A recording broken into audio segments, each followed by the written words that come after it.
hermana Perla.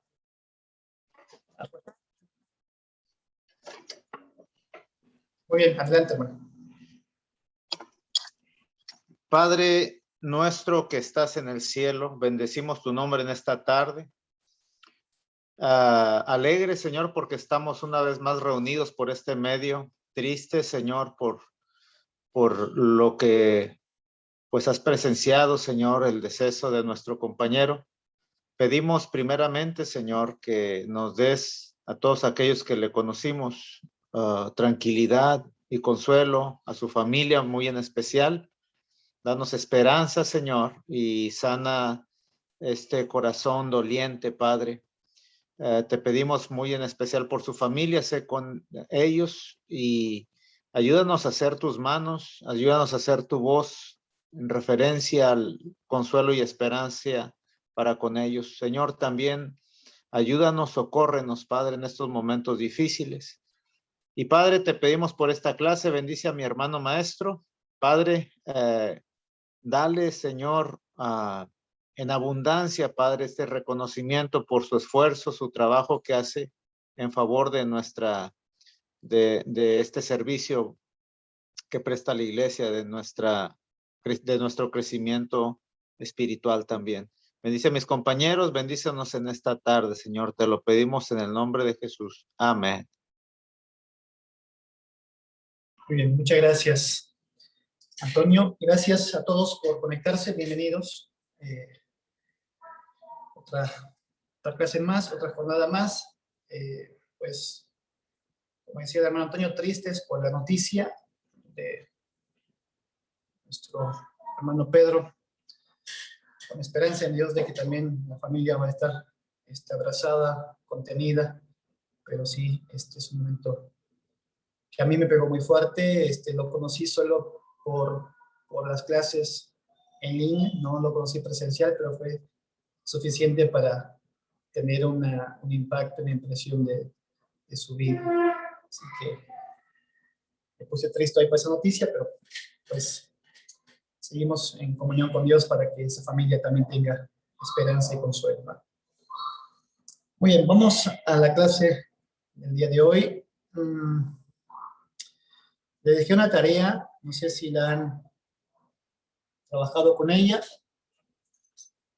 ¿Quién investigó la tarea que quedó pendiente para dialogar ahora? ¿Quién empieza? ¿Quién empieza? ¿Quién empieza? ¿Quién empieza? ¿Quién empieza?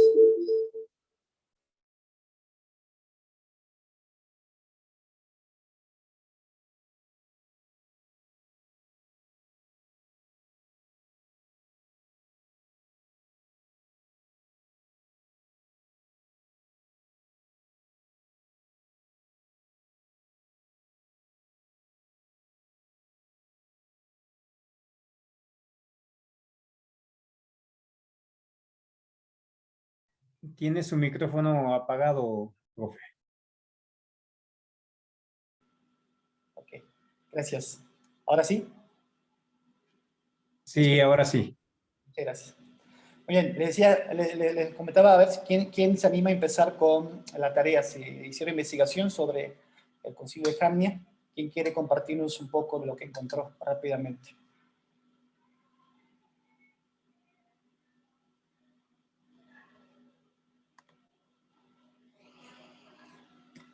Bueno, profe, creo que hay poca información, no hay mucha información, pero de todas formas sí pude localizar que el Concilio de Jamnia es el concilio en donde los rabinos, en donde la cúpula de judíos realiza pues o escoge, más bien escoge, cuáles son los libros que van a pertenecer al canon hebreo, aunque hay ciertas discrepancias porque algunos dicen que existió ese concilio, algunos otros dicen que no, y sobre todo la Iglesia Católica, ¿no? Porque la Iglesia Católica generalmente nos dice que ellos son los que hicieron la Biblia, ellos son los que escogieron los libros, entonces pues a ellos no les conviene que se diga que existió el concilio aquí en Jamnia, sino que dicen que no existió. Bueno, esa es una parte y dejo a mis compañeros con lo demás. Bien, muchas gracias, hermano Sadok. Hermana Perla.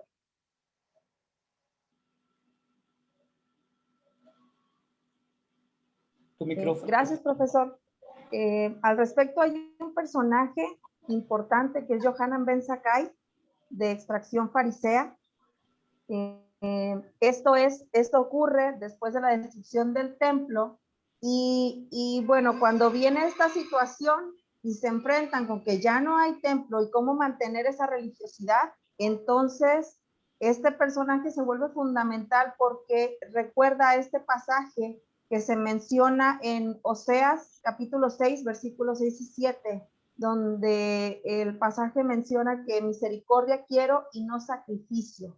Y es precisamente sobre esto. ¿Por qué? Porque, bueno, el templo, que era lo que representaba, el que ellos pudieran realizar los sacrificios, pero ahora toman esta iniciativa de basarse en la misericordia, de hacer actos de misericordia. Y de esta manera, a través del concilio de Jamnia, se rompe la relación con los cristianos, porque antes se les consideraba como una facción del judaísmo. A partir de este concilio ya no, ya se quedan completamente desligados y bueno, esto es algo de lo que puedo aportar. Muy bien, muchas gracias. Gracias, hermana, por tu aporte. Hermano Vicente. Tu micrófono, hermano, puedes prenderlo, por favor. El micrófono listo, gracias. Ahora sí, adelante. Ok, Paz. gracias. Sí, lo que pues realmente vi, ¿verdad? Que después de la destrucción del segundo templo de Jerusalén en el año 70 después de Cristo, el rabino Yohanan Ben Zakkai se trasladó a la ciudad de Jamnia y ahí, ¿verdad? Recibió el permiso de los romanos para fundar la escuela de derecho religioso judío. Eso es lo que tengo a la mano. Muy bien, buena información. Muchas gracias, hermano. ¿Alguien más encontró algo que no compartieron sus compañeros y quiere hacer un aporte?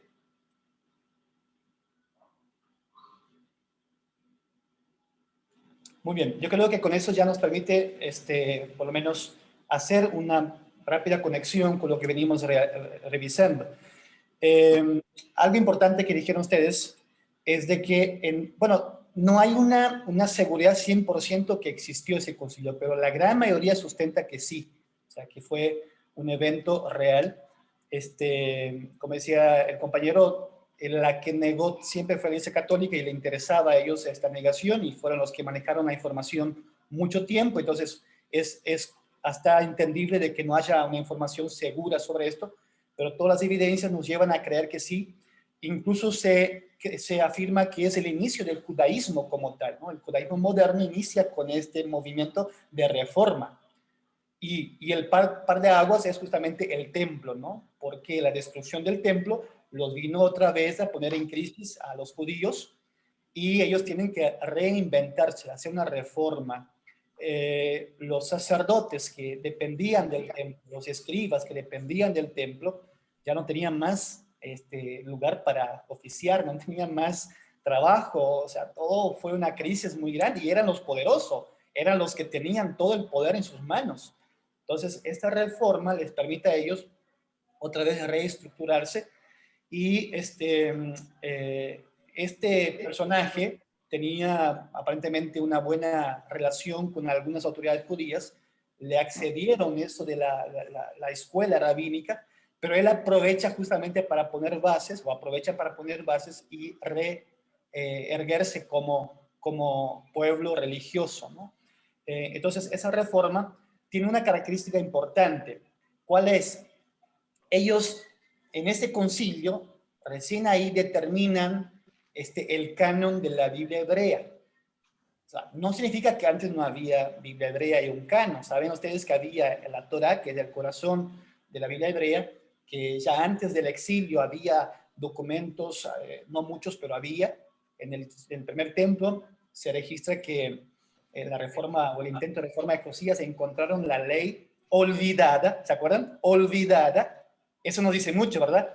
Estaba una especie de ley, pero ¿cómo estaba? Pues olvidada. O sea, no había una importancia a la ley. ¿Por qué? Porque lo importante era el templo. Dos cosas eran importantes para ellos: la tierra prometida y el templo. Con la destrucción de Judá, con la caída de Judá, con el exilio, ellos pierden el templo y pierden la tierra prometida. Entonces tienen que reinventarse, y es donde nace toda esta, bueno, ya han visto ustedes, construcción literaria. Pasan ahora a tener como centro no el templo, porque no lo tienen, tampoco la tierra, sino las escrituras. Y hay 70 años de trabajo profundo con los escribas en reformular toda la teología de ellos en el exilio. Entonces, hasta ahí ya tienen bastante avanzado el canon, pero el canon está abierto. Están así que Jesús menciona la ley, los profetas y los salmos, ¿sí? Pero no menciona, por ejemplo, la parte de los salmos que aparentemente estaba como suelta, y luego de este concilio se los organiza en un orden, ¿no? El canon, los profetas y los escritos. Y esta organización viene ahí, en este final ya del siglo, o ya inicio del siglo II, donde hay esta convicción. ¿Y por qué hacen ellos esta reforma y cierran el canon? ¿Por qué? Porque están ellos amenazados por la gran cantidad de escritos justamente que están floreciendo, y muchos de índole cristiano, que son escritos que nacen en base a cuáles escritos, al Antiguo Testamento, ¿no? El Nuevo Testamento es reinterpretación del Antiguo. Pero los judíos, como justamente para esta época están convencidos de que son sectas, deciden decir, ok, solo aceptamos como escritura la Torá, los profetas y los escritos. Cierran el canon. ¿Qué sucede con esta idea de que no hay otro escrito más divino y sagrado? ¿Qué sucede? Automáticamente, esta relación entre cristianos y judíos, que ya estaba tensa, ¿no? Que ya estaba bastante difícil de llevarse, pero la iglesia primitiva se consideraban judíos. Ellos nunca pensaron que eran, o sea, Jesús no vino a decir, vamos a empezar una iglesia nueva, ¿no? Jesús fue judío, y ellos, como maestro de ellos era judío, ellos se sentían judíos. Eso da, la Biblia lo menciona, ¿no? Como Pedro no quería casar con ellos porque es un judío.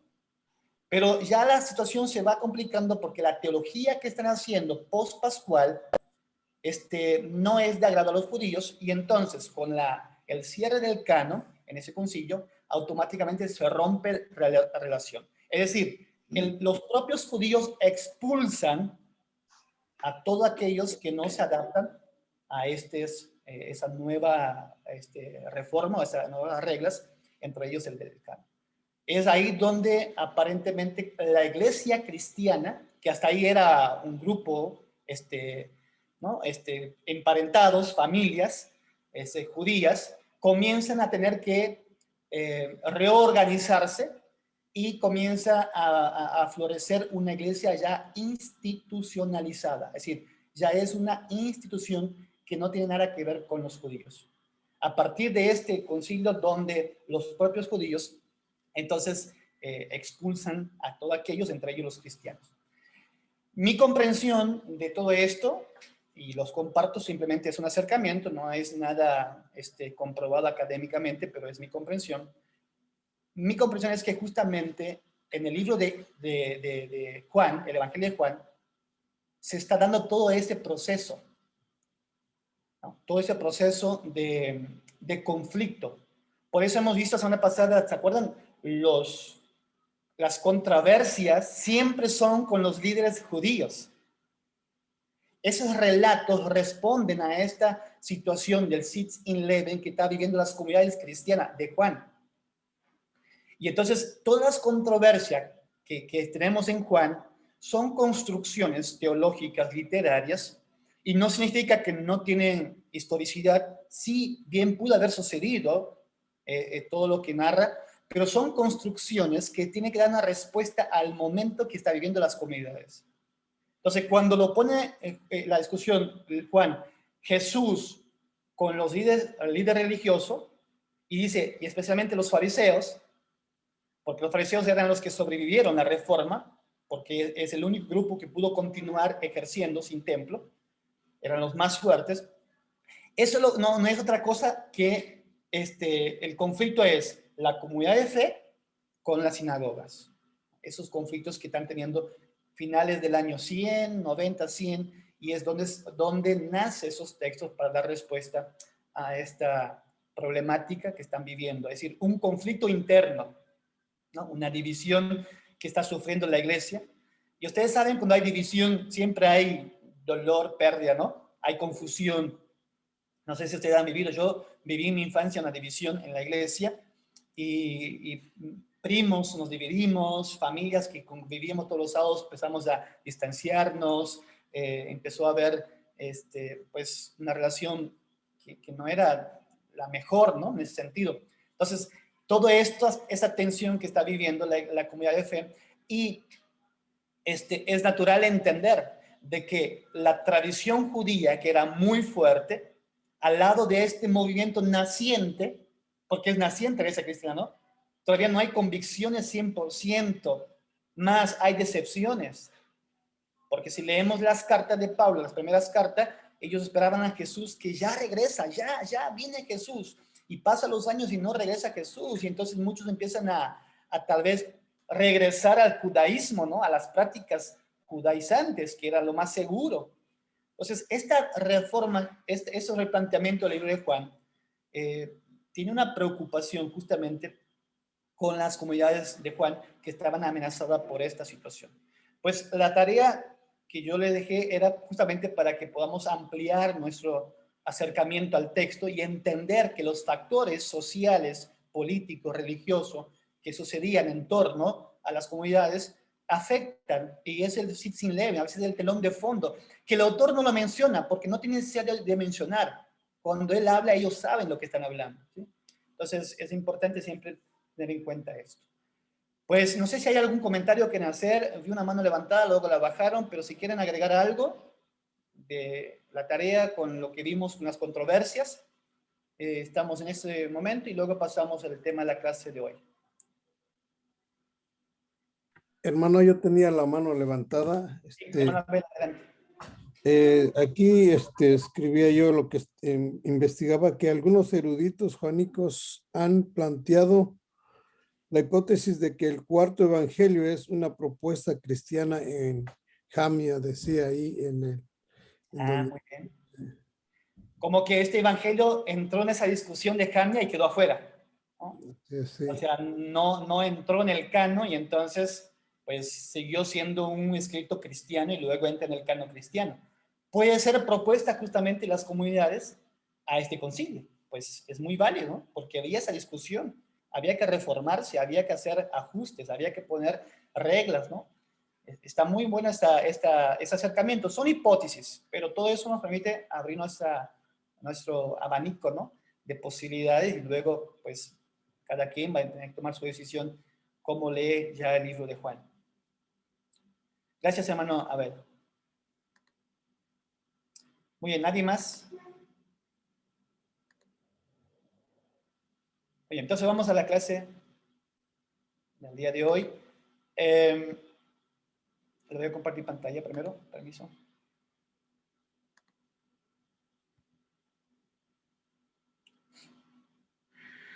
Ok. Ahí está. Muy bien. Acuérdense que estamos viendo y hemos diseñado así, no significa que tuvo que ser estrictamente así, pero muy probable que tiene mucho sentido esto, de que el Evangelio de Juan va surgiendo por etapas. Y la primera etapa de los relatos que van recopilándose, primero tradición oral, son relatos que las comunidades van compartiendo y atesorando, dando un valor sagrado, son los milagros de Jesús. Y los milagros de Jesús, como hemos visto, justamente Juan lo maneja como signos. ¿Por qué? Porque Juan no está preocupado con el poder del reino, el poder contra el mal, sino Juan está preocupado en que las comunidades sigan creyendo y crean que Jesús es el Mesías. Justamente por esta problemática que vimos interna con los judíos. La preocupación de Juan es que ellos crean que Jesús es el Mesías, ¿sí? Entonces, son signos, todos los milagros tienen una intención de que el oyente, la comunidad, los creyentes y aquellos que se acercan a estos espacios de reflexión, conozcan a Jesús por medio de un milagro, pero para que crean en Jesús, para que crea que Él es el Mesías, el Cordero que quita el pecado del mundo. Es un acercamiento, un planteamiento diferente a los sinópticos. No significa que los sinópticos no tienen esa idea que crean, pero en los sinópticos es más bien el poder del reino y el poder que libera a los que sufren, que libera al oprimido, al encarcelado. Aquí es para que crean. Entonces, la primera etapa, los primeros relatos o corpus que se van escribiendo y se van formando el libro son los milagros. La segunda etapa son los discursos y los diálogos. Y este es el grueso de todo el Evangelio de Juan.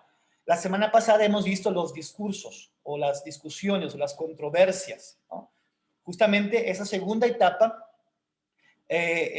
tiene que ver justamente entre la tensión, primero entre Juan el Bautista, los seguidores de Juan el Bautista, y luego los líderes judíos, que ya hemos visto recién con la tarea que hubo una situación donde los judíos expulsan, definen cuáles son los libros que van a entrar y por lo tanto los cristianos quedan de fuera y no pueden más considerarse judíos. Incluso la gran persecución a los cristianos se desata después de ese rompimiento con los judíos, porque hasta este momento los judíos le daban cierta protección a los cristianos, porque como ellos tenían un cierto acuerdo con los romanos, los judíos, y como los cristianos se consideraban judíos, también entraban en esa protección. Cuando se rompe esta relación y los judíos dicen, no, nosotros somos judíos, ellos no son más judíos, entonces entran en ser muy perseguidos los cristianos. Y es en esa segunda etapa donde van surgiendo todos esos relatos de los diálogos y discursos, otra vez con la intención de consolidar el credo cristiano, la identidad cristiana y diferenciarse ya de los judíos. Esos discursos, esas controversias, es para realmente dejar bien claro que ya no somos más judíos.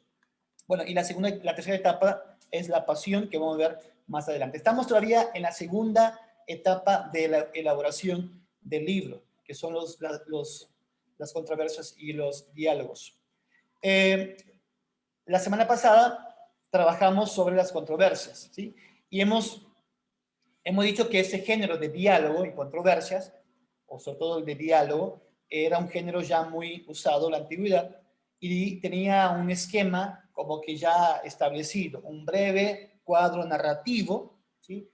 A veces narra el lugar, a veces no, a veces indica las personas y tiempo, a veces no, pero por lo general sí describe el cuadro donde están. Luego hay una pregunta, una crítica o una objeción que se hace contra la persona, en este caso contra Jesús. Eso da pie y abre puerta para que haya un debate muy breve, 2 o 3 preguntas, así está elaborado siempre ese esquema o este género literario. Y claro, estas preguntas llevan a una sentencia, a una respuesta, como que el autor prepara el momento para justamente luego poner en boca de Jesús lo que él necesita decir, lo que necesitan escuchar los oyentes. Y el efecto final es lo que también cierra este esquema. Esto es un esquema de un género literario de los diálogos que se usaba mucho en la antigüedad. Y Juan toma ese esquema y su libro prácticamente está elaborado en base a esos esquemas, ¿no? De diálogos, conversaciones que tienen una intención. Muy bien, los diálogos y controversias en Juan, los más grandes son el de Nicodemo, de Juan 3, 1 al 3, 20, la samaritana, de Juan 4, 1 al 30. Luego viene un blog grande de discusiones muy variadas que tenemos en Capernaum, desde 6:25 hasta el 59, luego otro bloque de diálogos y controversia con los judíos específicamente, ya en las sinagogas, pasa de Capernaum a la sinagoga de manera muy rápida, Juan, del 7-8 hasta el 10-22 al 40. Luego tenemos una discusión, un diálogo muy fuerte por un milagro, por un signo de Jesús con el ciego de nacimiento, 9-1 al 41. Luego tenemos un diálogo con las hermanas de Lázaro. Es un diálogo que se da ahí y ese diálogo tiene una intención. Y es importante verlo, luego vamos a ver qué intención tiene el autor con ese diálogo con las hermanas de Lázaro. Del 11 hasta el 17-44 tiene que ver con este diálogo y van surgiendo nuevas propuestas a partir de este diálogo con la resurrección de Lázaro. Y los discípulos de Jesús, que tiene que ver del 13-1 al 16-33. Entonces, hay una serie de características, y hemos visto en las controversias, que distinguen dos clases de diálogos. ¿Cuáles son las características? Según los interlocutores, según el lugar y el tiempo, y según los temas que se están abordando.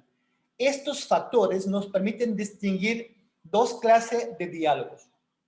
El que ya vimos, las controversias con los líderes judíos, y la que vamos a ver hoy, que tiene que ver más con un diálogo con creyentes, afirmar la identidad cristiana ya interna de la comunidad.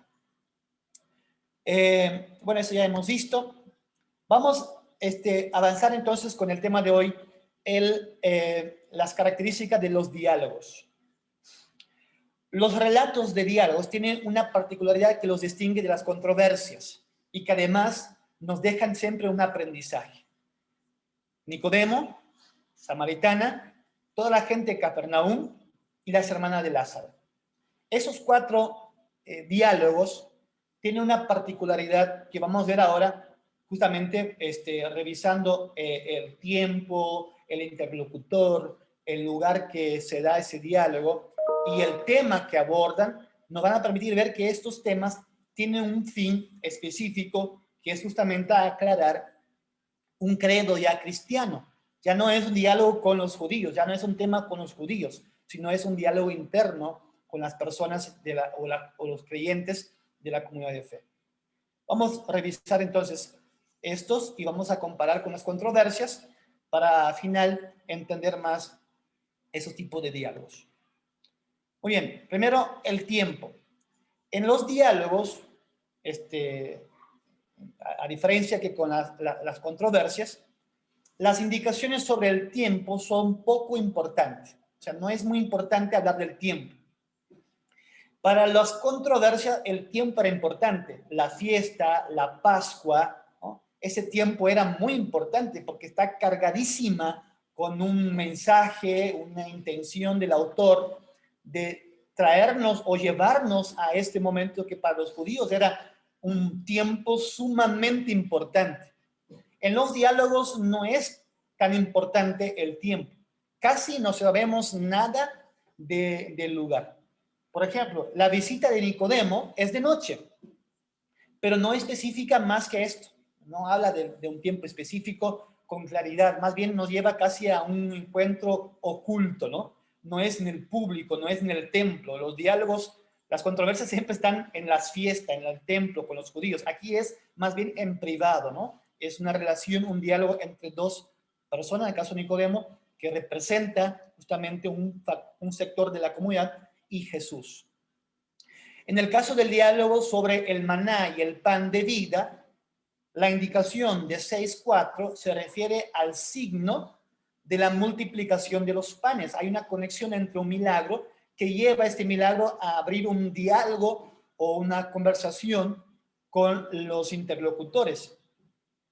Pero no al diálogo que según se nos dice al fin del 6.59. ¿Quién quiere leer esos dos textos? 6.4 y 6.59.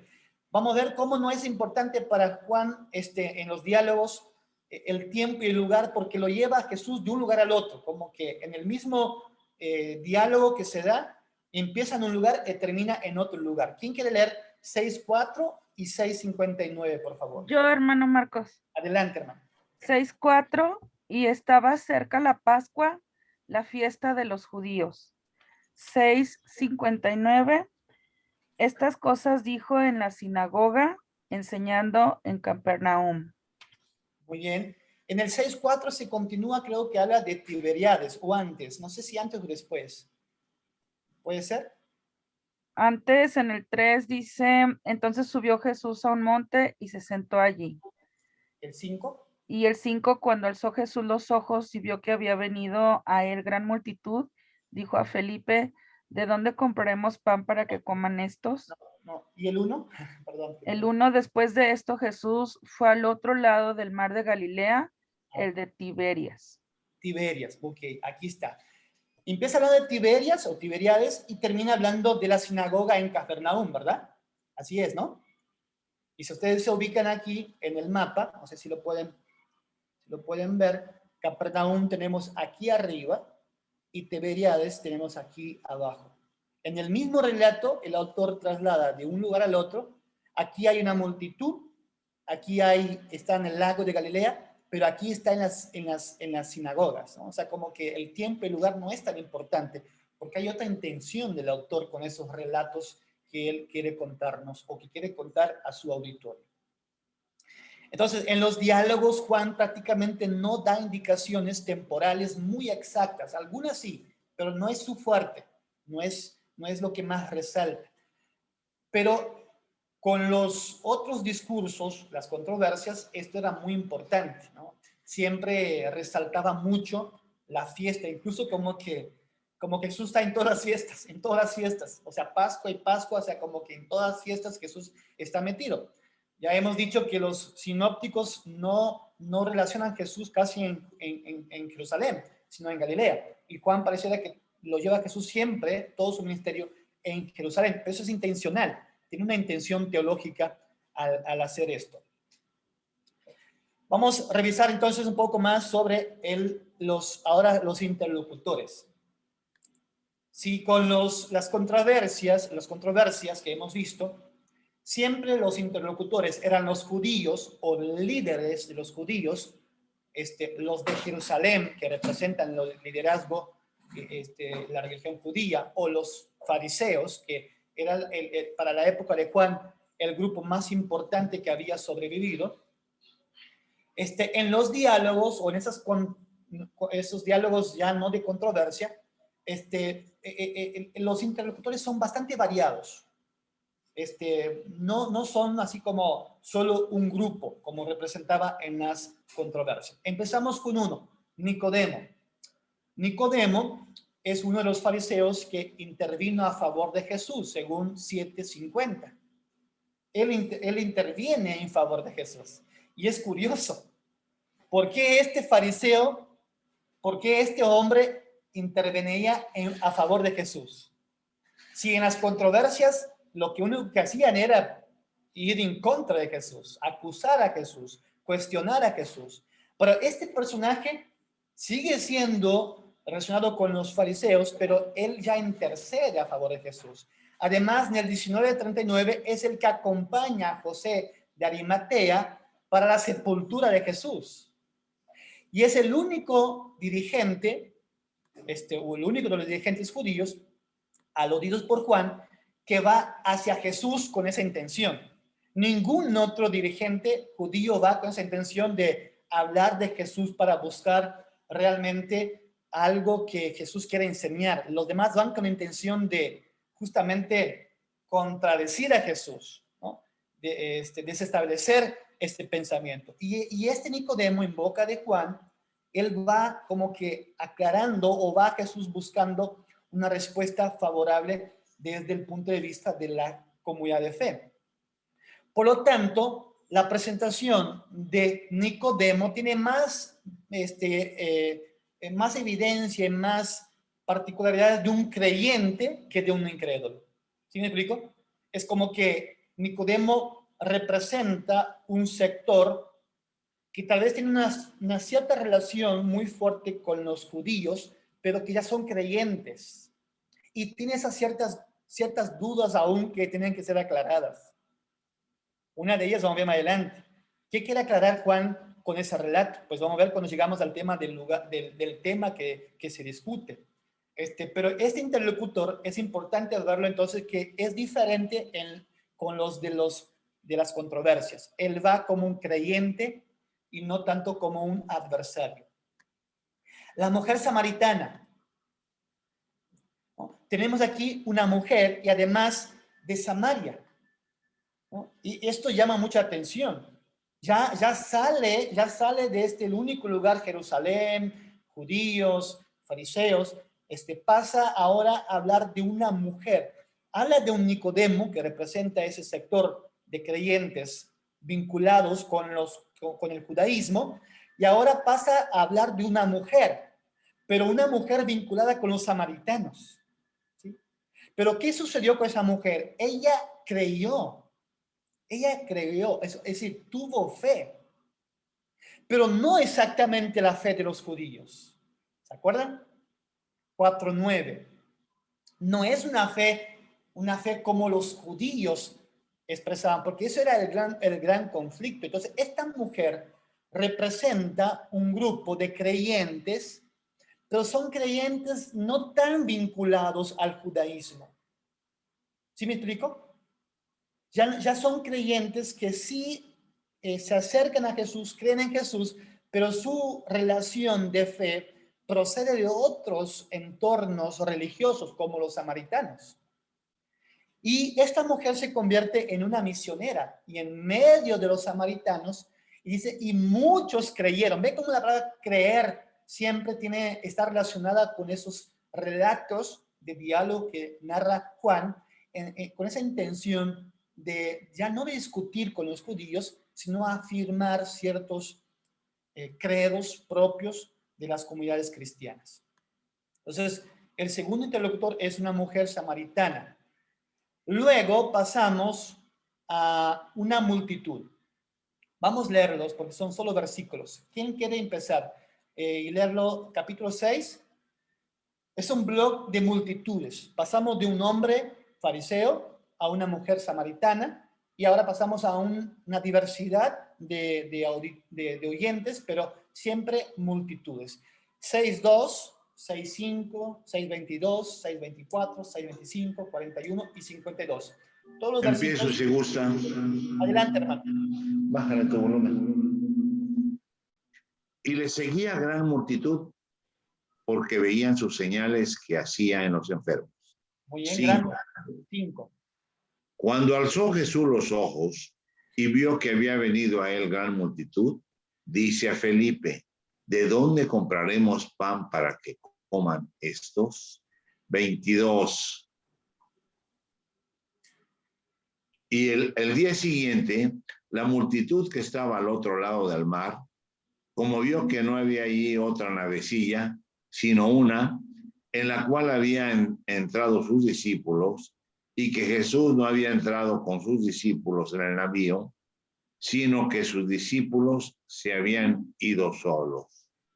24. Y cuando vio pues la multitud que Jesús no estaba allí, ni sus discípulos, entraron ellos en las navecillas y vinieron a Capernaum buscando a Jesús. 41. Murmuraban entonces de él los judíos, porque había dicho, yo soy el pan que descendí del cielo. 52. Entonces los judíos contendían entre sí diciendo, ¿cómo puede darnos su carne a comer? Muy bien, muchas gracias. Sí, mi hermano.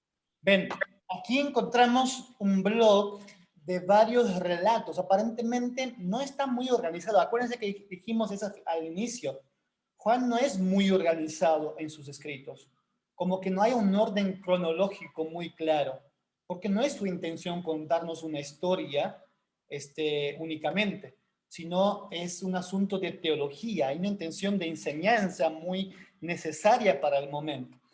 Y todos esos diálogos prácticamente están vinculados con multitudes, como que son varias fuentes, varios relatos, y que Juan, con su capacidad de escribir y redactar, o quien lo escribe, logra como que unificar todos esos relatos y armar una perícopa donde todas las multitudes estén ahí, ¿no? Siguiendo a Jesús, buscando a Jesús, admirados por Jesús, entendiendo cosas importantes, que vamos a ver más adelante qué quiere explicar teológicamente con esos relatos del capítulo 6 y 7 también.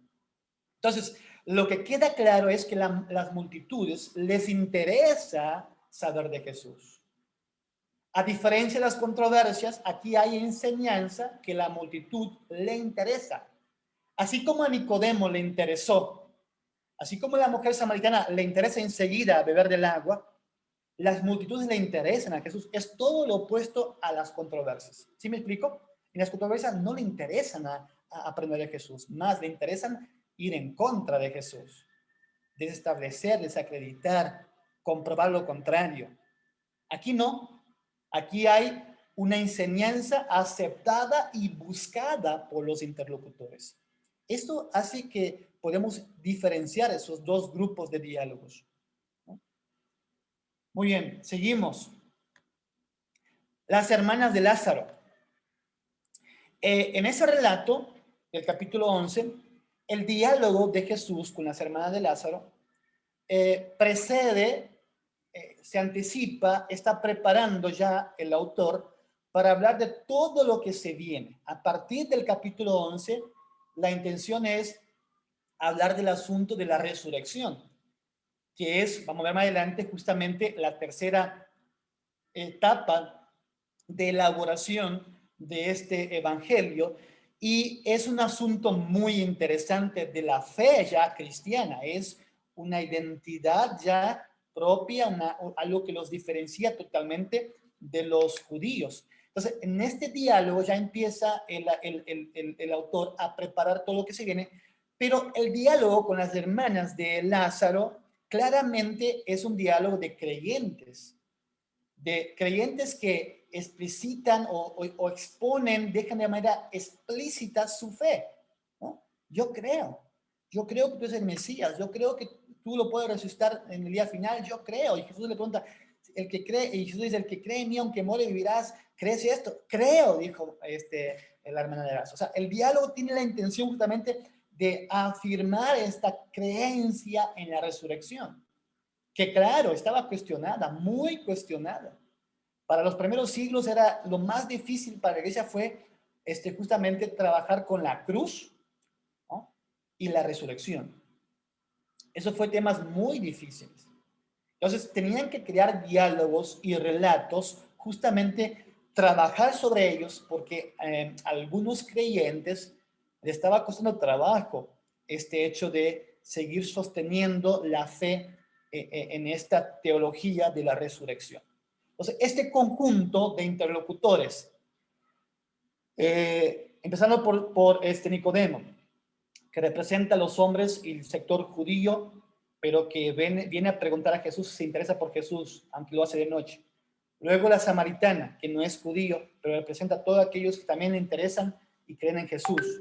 Luego todas aquellas multitudes que van a Jesús, buscan a Jesús y se admiran, ¿no?, del pan y la comida y todo esto, también creen en Jesús. Y luego las hermanas de Lázaro, también el diálogo va en torno al creer en Jesús, a afirmar el creer en Jesús, y esto es lo que está buscando el autor cuando nos presenta los interlocutores. Entonces, aquí Juan nos coloca en ese relato de las hermanas ante un auditorio que son creyentes o que son futuros creyentes. No son personas que, como las controversias, les interesa todo lo contrario. Aquí les interesa creer, están buscando respuestas, están buscando y interesándose por el mensaje que estaban ellos escuchando de las comunidades de fe. Muy bien, el lugar. Si las controversias se mantenían en Jerusalén siempre, en los diálogos o los escritos sobre esos encuentros, en los diálogos se dan en diferentes lugares, aunque ya hemos dicho que no es lo más importante, pero sí se dan en diferentes lugares. Por ejemplo, Nicodemo acude a Jesús de noche, pero no sabemos dónde, ¿sí? Probablemente en Jerusalén, pero Juan no lo subraya, ¿no? no se concentra, no le interesa, no resalta eso del lugar. Sucedió de noche. Bueno, ahí había que investigar un poco más qué quiere decir, pero no va tanto al lugar como Jerusalén, que era muy importante. Si se dio en Jerusalén, no lo dice. El diálogo con la samaritana tiene un lugar en Sicar, en Samaria, y cerca de la montaña de Garizim, que era un lugar muy cúltico. No como los judíos, pero este lugar era un centro de culto muy grande, muy grande. Incluso hay una teoría o un acercamiento a los samaritanos que me parece importante, que dicen algunos autores de que los samaritanos justamente son considerados los parientes, pero no dignos, y son considerados como los enemigos de los judíos, y se cree que mucho tiene que ver con el regreso del exilio. ¿Se acuerdan qué sucedió cuando regresaron del exilio? ¿Qué hizo Esdras y Nehemías cuando regresan del exilio que marcó realmente la identidad del pueblo y empieza a nacer lo que más adelante se confirma como la nación judía? ¿Qué hacen ellos? ¿Se acuerdan? ¿Quién quiere? Cuando Hagan sacan a levantada. cuando sacan a las mujeres y a los niños. Así es. Expulsan las mujeres extranjeras. ¿Sí? ¿Creen ustedes que todos estuvieron de acuerdo con esta reforma? ¿Creen que todos celebraron y dijeron, muy bien, qué idea brillante, Dios lo reveló a los sacerdotes y a los escribas? Esto es lo que esperábamos. ¿Creen que aquellos que tuvieron que expulsar a sus mujeres estuvieron de acuerdo? Pues es natural que no. Y según este acercamiento se dice de que estos samaritanos, que ahora se han conocido como los samaritanos, pero que adoran el monte Genesaí, que tienen incluso la Torá, ellos también tienen la Torá, su propio escrito, ellos se resisten a esa reforma, se oponen a esa reforma. Y entonces son categorizados, son considerados por los judíos, por la cúpula, por la reforma, como los extranjeros. ¿Sí? Son los extranjeros, no son judíos, porque no aceptaron este proceso de purificación de la raza. Pero ellos nunca dejan de creer, ellos nunca dejan de esperar el Mesías, ellos nunca dejan de adorar. ¿Sí me explico? Cuando viene Jesús, justamente se da ese acercamiento, pero en las comunidades juaninas, el evangelio llega a esos lugares donde la fe era muy fuerte. Por eso esa mujer samaritana representa toda esta cultura religiosa de credo, que no es judía, pero que mantenía la esperanza del Mesías. Adoraban a Jehová. ¿Sí? Y es ahí donde esa mujer se convierte en una misionera y todos vienen y creen en Jesús. Pero el relato lo que está tratando es de construir entonces estos lugares como lugares que eran muy importantes para las comunidades por el alcance del evangelio que se daba en esos lugares. Muy bien, entonces, el tercer diálogo parece que se mantiene en una sinagoga, pero no se dice con exactitud. Es decir, en Capernaum, en la región de Galilea, en Tiberíades, pero no en Jerusalén. Ahí se da ese tercer diálogo. No es muy preciso, pero sí es en la región norte. Y el cuarto relato, el último de los diálogos, tiene que ver con Betania. Betania es muy cerca de Jerusalén. Entonces, Galilea, es decir, Capernaum, Samaria, es decir, Sicar, y Judea, Betania, son bastante elocuentes como lugares geográficos para las comunidades de fe iniciantes. Probablemente esos datos tienen una significación más profunda que solo un área geográfica exacta. Tal vez la intención del autor, más que una área geográfica exacta, es como que fortalecer esas regiones y anexar esas regiones con la fe de las comunidades cristianas. Entonces, los lugares en los diálogos, si tienen una intención, es más bien teológica que geográfica.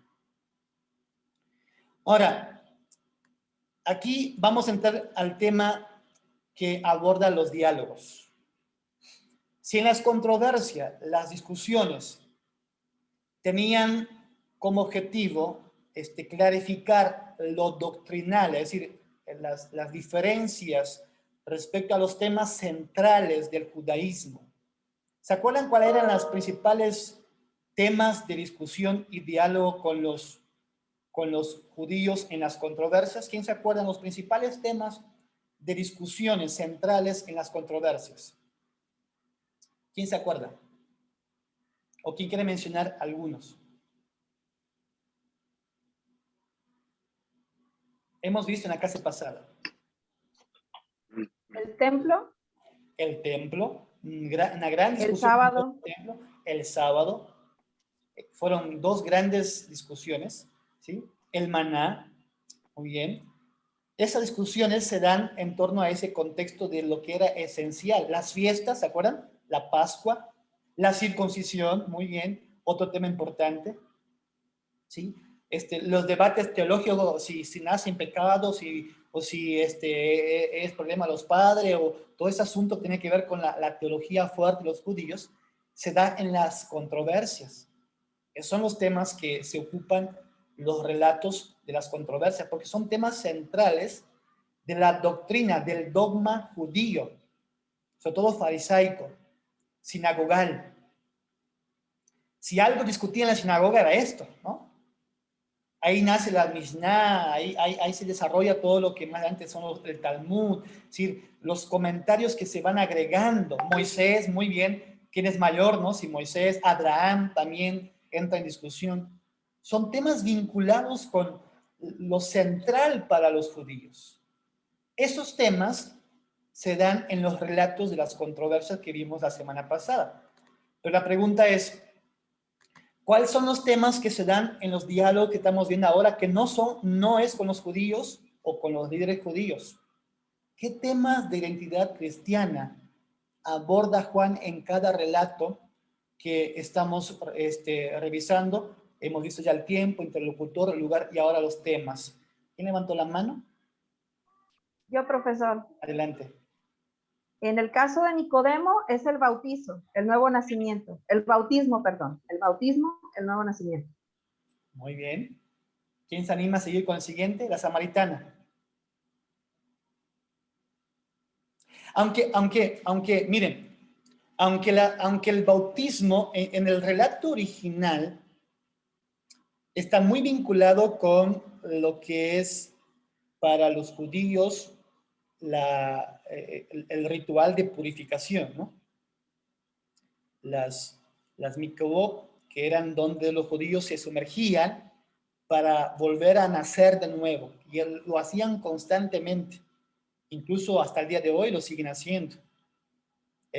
O en el río, pero ya como se convirtió en algo tan esencial, comenzaron a construir albercas que se llaman mikvot, con agua que entra y sale, y se sumergían constantemente todos los viernes, después de una relación sexual los hombres, después de la menstruación las mujeres, después del parto. Era como que nacer de nuevo, librarse o purificar de sus pecados y inmundicia. Incluso se dice que antes de construir una sinagoga se construía una mikvot antes. Yo bromeaba a veces con los alumnos de primero, del otro curso, y digo, nosotros en Sudamérica, en Brasil, primero construimos el asador, ¿no? La parrilla para la carne, luego la casa. Los judíos primero la pileta para purificarse y luego la sinagoga, ¿no? Pero esas prioridades invertidas. Pero probablemente cuando Nicodemo y la primera comunidad escucha eso de nacer de nuevo, estaba vinculado con este ritual. Pero ya para el año 90, ¿no? Cuando se escribe Juan, tiene otro contexto, otra intención ya. Porque el bautismo comienza a ser ahora no un proceso ritual como los judíos, porque ya no son judíos, ya rompieron con la sinagoga, y no rompieron porque quisieron, sino que los expulsaron a la sinagoga. ¿O creen que los judíos permitían que entraran a sus mikvot los cristianos para purificarse? Pues ya no podían. Entonces, la teología va creciendo. Y es Pablo, es el apóstol Pablo, el primero que hace la reflexión del bautismo con la resurrección. Antes de Pablo no hay ningún indicio de esta comprensión del bautismo como creemos nosotros ahora. Porque los bautizos tenían que ver con la purificación de los judíos. Y no solo los judíos. ¿No? Ese ritual practicaban los hindú, los egipcios. Era un ritual muy, muy sagrado para las culturas antiguas. Pero es Pablo quien hace teología y dice, así como Cristo murió, fue sepultado y resucitó, ahora con el bautismo nosotros también morimos y resucitamos. Entonces comienza Pablo en los años 50, 60 a trabajar con esa teología, y esto crece pero en las comunidades no tan judías, ¿no? Pero luego ya crea cuerpo y gana espacio y se desarrolla en otras comunidades. Pero es muy correcto lo que dice la hermana Perla. Para este momento ya este relato está hablando de este tema doctrinal de las comunidades cristianas, el bautismo. ¿Sí? De ahí tenemos toda la teología, ¿no? Nacer de nuevo y todo esto. Muy bien, el segundo, la samaritana. Alguien escribió por ahí en el chat que la samaritana puede ser la universalidad, es decir, que el proyecto de salvación es para todos, sin exclusión. Sí, puede ser, pero Armando dice que Jesús mayor que Moisés, y con la mujer samaritana es la adoración. Muy bien, ahí vamos. O sea, el segundo relato, luego del bautismo, que era ahora un asunto de identidad cristiana, el segundo relato tiene que ver con la adoración y con la liturgia, con el culto. La mujer samaritana es muy clara. ¿Dónde hay que adorar? ¿Se acuerdan? ¿Dónde hay que adorar? Ustedes dicen que aquí, nosotros decimos que allá, y la respuesta de Juan en boca de Jesús es precisa. Es lo que Juan necesita afirmar en sus comunidades de fe. Pues mujer, llegará el día y la hora es, ¿cuándo? Año 90, año 100. La hora es donde los verdaderos adoradores no tienen que ir más a Jerusalén, no tienen que ir a un monte, no tienen que ir a una sinagoga. ¿Sí? Porque ahora adoran el Espíritu en verdad. O sea, está afirmando una liturgia propia ya del cristianismo, que es diferente a la de los judíos. ¿Sí? Entonces, este segundo relato tiene que ver especialmente con esa práctica ya de identidad cristiana. No está discutiendo con los judíos, está afirmando un credo. ¿Sí me explico? Que es diferente. Hermana Perla, levanta la mano. Si tienes pregunta, duda, aclaración o aporte, adelante. Enriquece muchísimo nuestro tiempo de clase. Adelante, hermana. Precisamente una duda, profesor, porque hoy también el compañero donde no es esos dios que son. Hermana Perla, no sé si yo tengo más señal. Ideas. Se corta ¿Me mucho. permite apagar mi cámara? Sí, por favor, porque se corta mucho tu audio. Gracias, profesor, disculpe. Ahora sí. Le comentaba, si no caben aquí estos dos conceptos, estos dos preceptos, porque también tenía la idea de que, así como lo mencionaba el compañero Salvador, aquí podemos encontrar que no hay exclusión de parte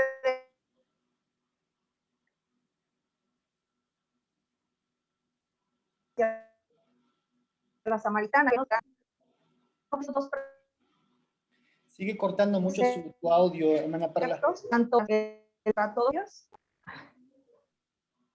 No he podido entender tu pregunta porque se corta mucho el audio. ¿Me permite escribirlo en el chat, profesor? Sí, por favor, en el chat mientras. Gracias. Vamos a ir avanzando y si alguien más quiere participar, aprovechemos el tiempo que la hermana va a escribir su comentario o su pregunta en el chat. Hermana Jack, que dice inclusión de género, es muy probable porque las comunidades cristianas ya no tienen tanta no tiene este concepto tan fuerte como los judíos, ¿no? De solo hombres. Pablo menciona mujeres, la iglesia que está en la casa incluso de mujeres, ¿no? Como mencionó que un liderazgo, una labor pastoral, y esto es un tema de asunto propio del cristianismo, ¿no? La universalidad, como decía también nuestro hermano Chava Guerra, ¿no? Decía también eso de la universalidad de los creyentes. También, o sea, no es solo para los judíos, o sea, es una apertura a todo aquel que cree. Por eso Juan dice, de tal manera amó Dios al mundo, ¿no? O sea, y el mundo aquí no es una connotación negativa, sino positiva. Y esos son temas propios del cristianismo, no del judaísmo. Cuando se rompe la relación con los judíos, definitivamente para este año más o menos del 90 al 100, necesitan afirmar esos credos, esas identidades propias del cristianismo. Entonces, el punto 2, o el segundo relato, el segundo diálogo de la mujer samaritana, tiene que ver con todo eso que estamos hablando. Dice la hermana Darla, mi duda es referente al punto de la samaritana. Si caben, además de la adoración, la inclusión de los marginados, refiriéndose a que los samaritanos eran menospreciados y además eran mujer. Cabe esos dos conceptos en relato, efectivamente. No hay aquí lo que Juan está justamente trabajando es con estas situaciones, y yo entiendo que otra vez, ¿por qué trabaja Juan con esas propuestas? Porque probablemente muchos no estaban de acuerdo, ¿no? Muchos dudaban si las mujeres podían, si los samaritanos podían.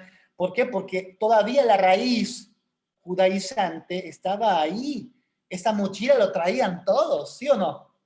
Es difícil hacer cambios. No sé si a ustedes les pasa, pero observemos esas comunidades de fe. Cambiar una tradición es muy difícil, y más para una cultura como esta, ¿no? Que estamos hablando. Entonces, los textos que trabaja Juan tan teológicamente tiene esa intención de trabajar internamente con su comunidad de fe. Y son temas que él va aclarando, que son muy necesarios. Gracias, hermana Perla. Muy bien. ¿Tienes la mano levantada? Si quieres participar, Perla, adelante.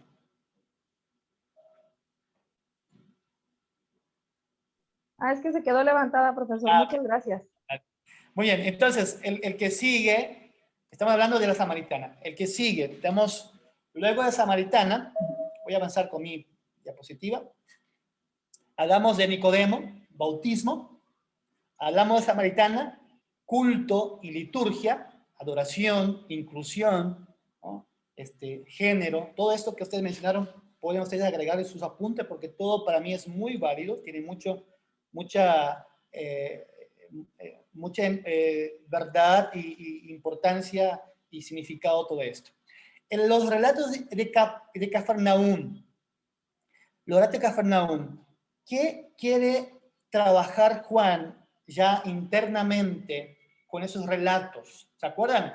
El maná del cielo, el pan, la multiplicación de los panes, la gente que viene a él para buscar comida, y Moisés vio el pan en el desierto, y todos estos relatos ahí que están todos como que entejidos, relacionados, esta construcción literaria. ¿Qué quiere trabajar? ¿Qué tema está trabajando desde el internamente hablando de las comunidades de fe cristianas? ¿Quién quiere participar? No hay problema si nos equivocamos o si no hay pregunta o aportación tonta. Siempre son muy, muy válidas. Hermana Jackie. Pudiera ser acreditar, afirmar, confirmar que Jesús es el Cristo y Jesús es hijo de Dios, porque Sí. habla mucho del pan de vida y se refiere pues a alimentar el espíritu a través de creer. Muy bien. No lo sé, hermano. Por ahí vamos. Hermano Efraín. Y Jesús utiliza esto para introducir el pan en todo el relato del capítulo 6 de Juan, habla de esa gente que tiene esa necesidad de los alimentos y Jesús aprovecha para introducir y comentar que Él es el verdadero pan que ha descendido del cielo y que todo aquel que coma su cuerpo tendrá vida eterna. Bien, muchas gracias. ¿Alguien más quiere participar?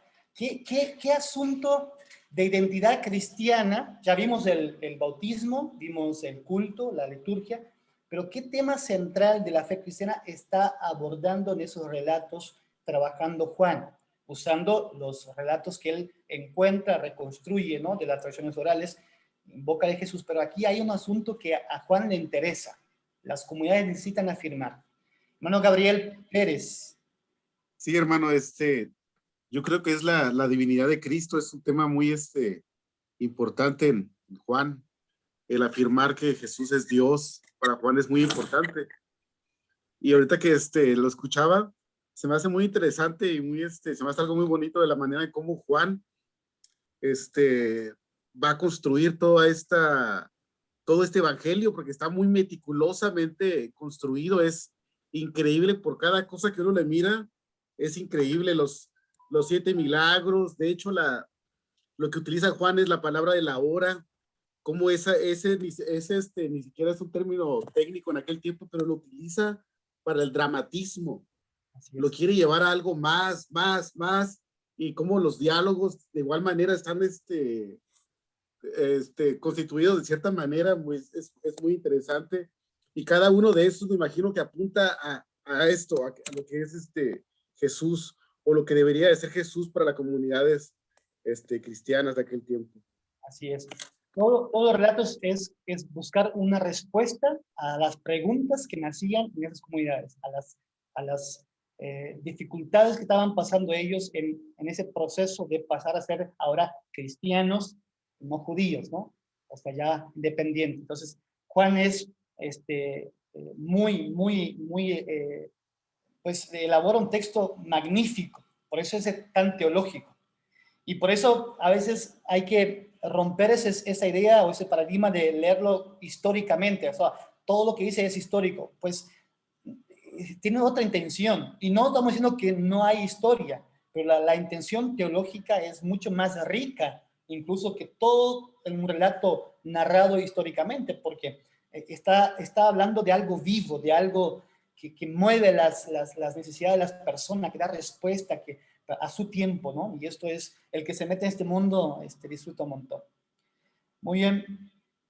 La multiplicación, dice también el hermano Efraín, está relacionado con el discurso del pan de vida. También podemos ver la secuencia entre la enseñanza, la palabra de Jesús, que Jesús transmite primero, y el hecho de proporcionar también después el pan para comer. Es imposible, no ver en este relato una representación de los gestos de Jesús en la última cena. Ahí vamos. Muy bien. Estamos acercando a algo muy puntual, porque dice el relato, ¿y cómo nos puede dar su cuerpo para comer? ¿Se acuerdan? ¿Acaso podemos comer el cuerpo de él? Incluso hay relatos posteriores que dice que acusaban a los cristianos de comer niños. Hay ahí unos relatos en la historia. ¿Por qué? ¿Con qué se relacionaban? Justamente con esto de la Eucaristía, de la cena para nosotros del Señor, ¿sí?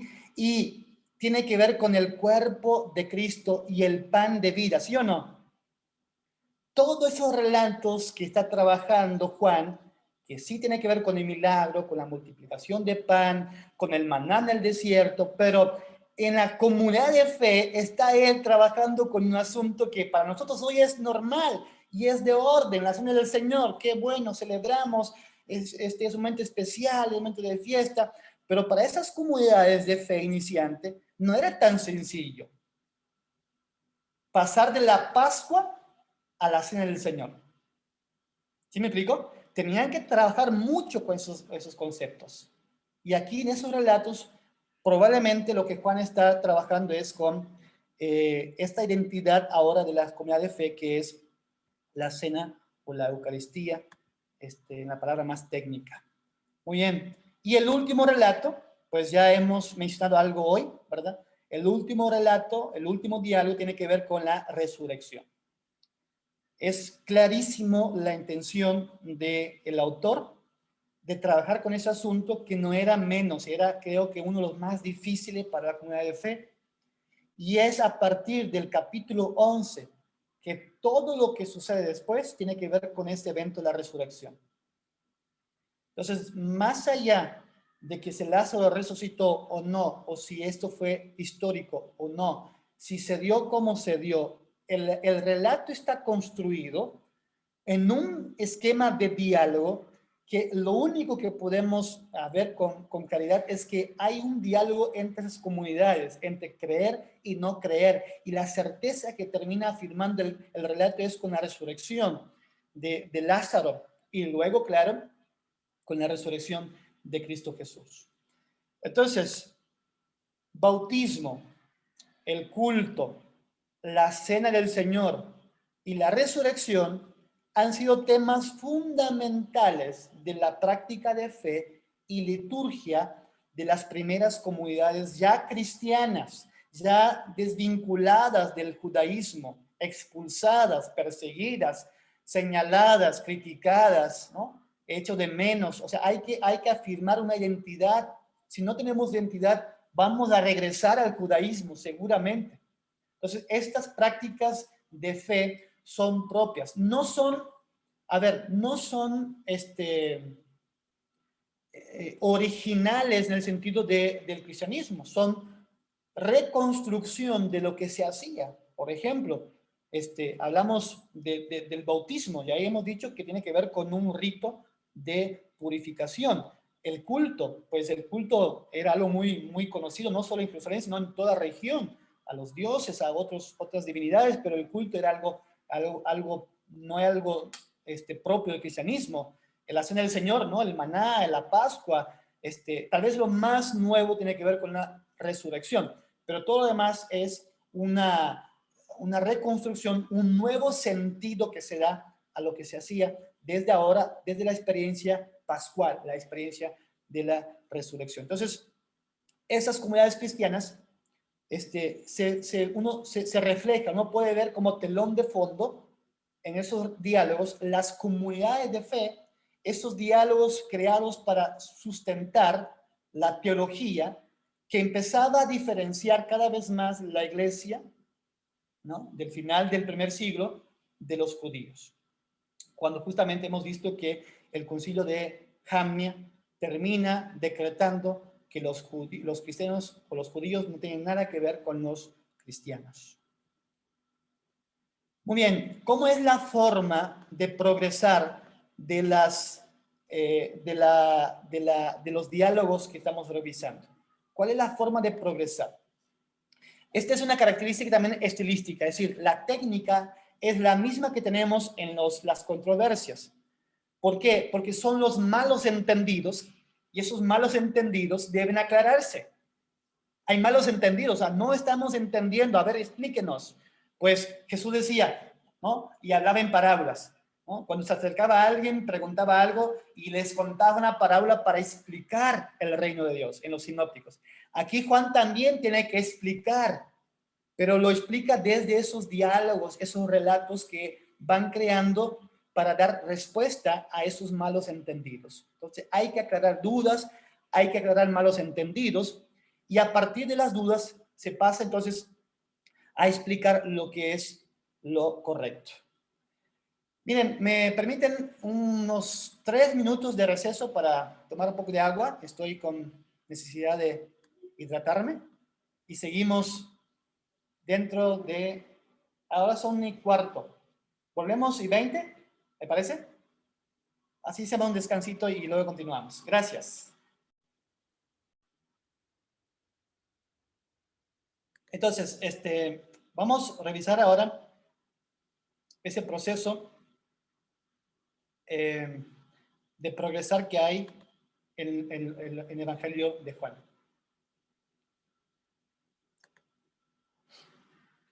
Decíamos que hay dudas que aclarar, hay malos entendidos, Y entonces los relatos buscan dar esa respuesta. Por ejemplo, Nicodemo dice, la pregunta aquí es importante, es una pregunta intencional, es una pregunta que demanda una respuesta, ¿no? ¿Cómo puede uno nacer siendo viejo? Esta pregunta que hace Nicodemo, pues probablemente es una pregunta que muchos se hacían. ¿Cómo puede uno nacer de nuevo? O sea, y ese es nuevo porque sabíamos que el rito de la purificación era simbólico en el sentido de purificar la impureza, pero nacer de nuevo es algo nuevo. Entonces, esa pregunta tiene que dar una respuesta. ¿O puede acaso entrar otra vez en el seno de su madre y nacer? Esos malentendidos, esas dudas hay que aclararlas. Y a partir de ahí viene lo que conocemos, ¿no?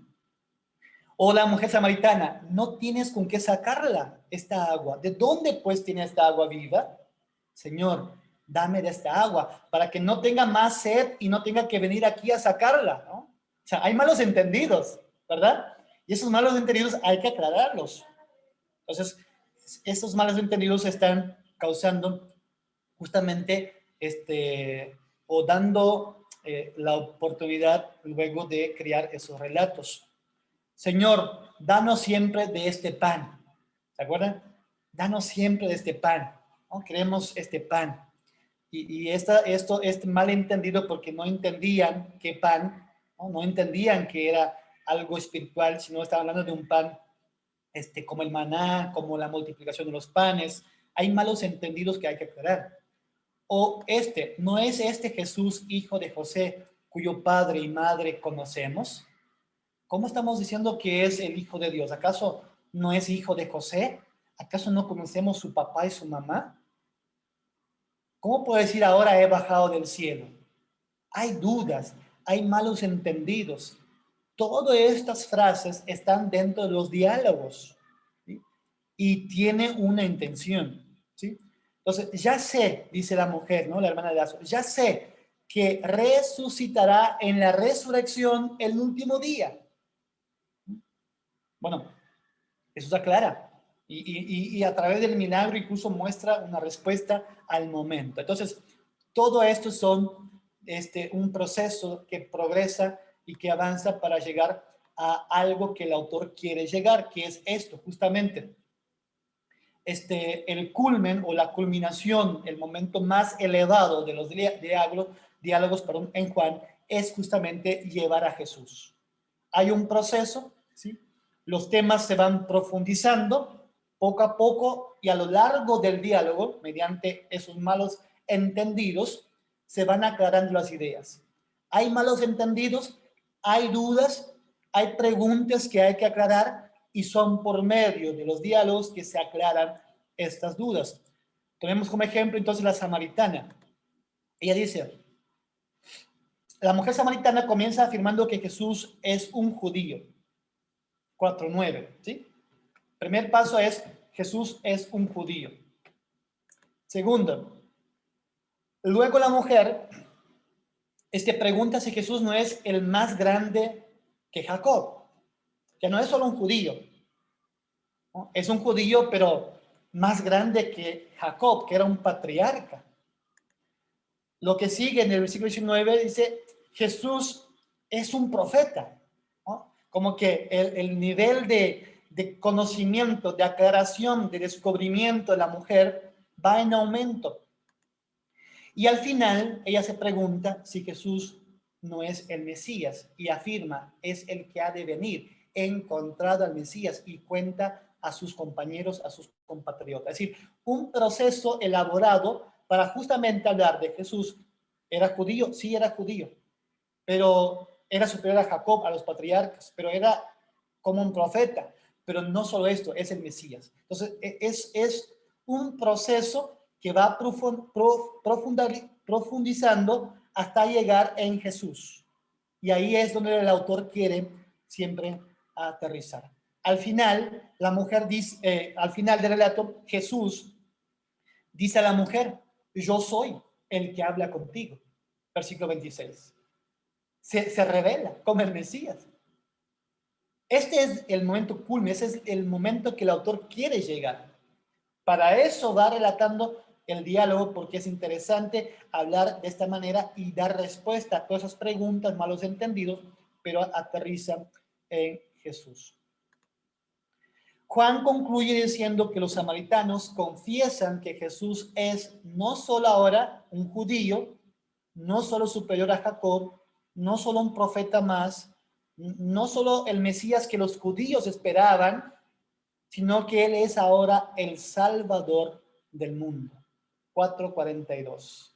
Entonces, este proceso es un proceso interesante, que es intencional y que el autor tiene bien en claro dónde él quiere aterrizar, cuál es la necesidad que él quiere responder. Versículo 42 del capítulo 4 dice, y decían a la mujer, ya no creemos solamente por tu dicho, porque nosotros mismos hemos oído y sabemos que verdaderamente este es el Salvador del mundo, no de los judíos, no solo el Mesías que vendría a liberar al pueblo judío de los romanos o de la opresión extranjera, es el Salvador del mundo. Esto es la comprensión es máxima de la comunidad de fe, en labios de Jesús dialogando con una samaritana. ¿Sí me explico? Pero el relato trata justamente de dar esa respuesta y confirmar esto en las preguntas, en los malos entendidos, en las dudas que había en su comunidad, como las hay hoy, ¿verdad? Pero en aquella época mucho más profunda, mucho más frecuente por este acercamiento con los judíos. Entonces, ese tipo de profundización no tenemos en los diálogos de las controversias. De manera que no es casual que todos finalicen en una plena manifestación de Jesús. ¿Sí? Todos esos diálogos van a terminar en manifestar a Jesús como el Señor. Entonces es la idea en la obra literaria de Juan, ¿no? Revelar a Jesús. Eso es su intención final. Pero para llegar a esto, elabora todos esos diálogos literarios, escribe esas obras interesantes, muy bien pensadas, muy bien articuladas para aterrizar en este hecho de Jesús. Analicemos otros versos de estos diálogos para comprobar que la cima de cada uno de ellos es Jesús. Por ejemplo, Juan 3, 13 al 14, Nicodemo dice, nadie ha subido sino el que bajó del cielo, el Hijo del Hombre. Así tiene que ser levantado el Hijo del Hombre para que todo el que crea tenga por él vida eterna. ¿Sí? Otro relato, 6, 41, 48 y 51. Y yo soy el pan que ha bajado del cielo. Yo soy el pan vivo bajado del cielo, y el pan que yo le voy a dar, es mi carne por la vida del mundo. Todo está siempre vinculado y aterrizado en Jesús. Es lo que la comunidad de fe estaba necesitando confirmar, establecer como una identidad y un credo propio de ellos. 11, 25 al 26. Yo soy la resurrección y la vida. El que cree en mí, aunque muera, vivirá. Y todo el que vive y cree en mí, no morirá jamás. Otra vez, Jesús es la razón de la vida y del vivir para siempre y vivir en abundancia. Hasta aquí. Tendríamos más, pero con eso ya la idea es justamente trabajar con llegar a este momento que el autor quiere terminar en Jesús. ¿Sí?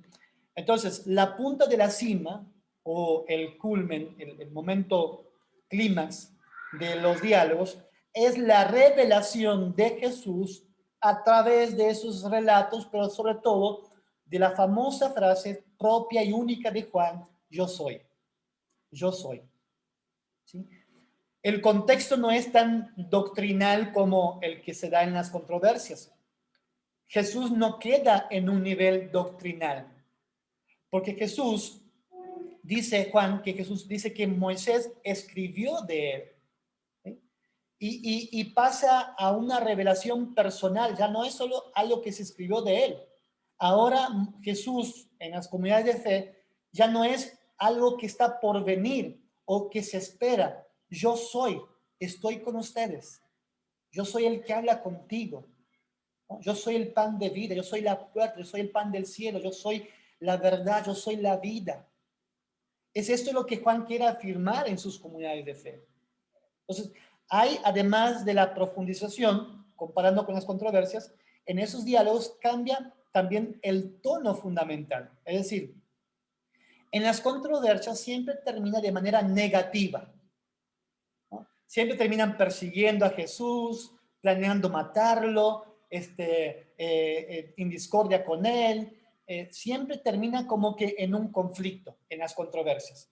En los diálogos no termina en conflicto. Al contrario, concluye todos en un ámbito de amistad, de positivismo, llenos de vida, admirados, compartiendo con los demás, celebrando, porque eso trata de la comunidad de fe. Es un diálogo con la comunidad de fe, no con los adversarios. Entonces, el tono fundamental en los diálogos, que es otra característica de los diálogos en la disposición a aceptar la revelación de Jesús. Por eso Juan revela a Jesús mucho más abiertamente, ¿sí? Juan no esconde a Jesús. Marcos, por ejemplo, Jesús prohíbe a sus discípulos que hablan. No digan a nadie. Incluso Mateo también, no digan a nadie antes que todo esté cumplido. Aquí ya no hay una prohibición, al contrario, Jesús es abiertamente compartido y dado a conocer como el Hijo de Dios, el Yo Soy. Y de esta manera los diálogos finalizan con una referencia a la fe y a la vida eterna, que es la identidad propia del cristianismo. A diferencia de las controversias, entonces, que son asuntos doctrinales con los líderes religiosos judíos, en los diálogos que hemos estudiado hoy, reflejan la mentalidad abierta, no es cerrada. Son interlocutores que buscan, que necesitan, que están insatisfechos, que preguntan a Jesús, pero preguntan esperando una respuesta, ¿sí? Eso se percibe en esas peticiones, ¿no? Y sobre todo, luego de la petición vino una corrección de Jesús. Por ejemplo, danos de este pan, ¿no? Una petición. O dame de esta agua. El interlocutor pide, necesita, evidencia una carencia, una insuficiencia. Y claro, a partir de ahí, el autor tiene todo preparado para dar respuesta, ¿no? Ya sabemos quién es, que es Jesús. Entonces también en la aceptación de las correcciones que Jesús impone a las creencias, por ejemplo, de Nicodemo, la samaritana, de los asistentes en la sinagoga de Capernaum y las hermanas de Lázaro. Mientras que en las controversias no hay apertura de ningún tipo. En estos diálogos siempre termina con un final donde Jesús tiene la última palabra y palabra de autoridad ante los oyentes. No es una palabra cuestionada, disminuida, dudada, sino al final de esos diálogos, a diferencia de las controversias, es la palabra autoritativa, final, concluyente, afirmativa, y nadie cuestiona más.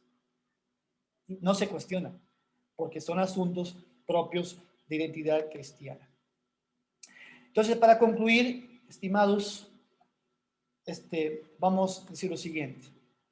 Juan escribe a su comunidad de fe con la intención de instruir y adoctrinar a los creyentes, pero ya no es una doctrina judía, no es una tradición de los judíos, ¿no? Es una nueva interpretación, pero que también se va a convertir en una doctrina, porque están haciendo una iglesia institucional.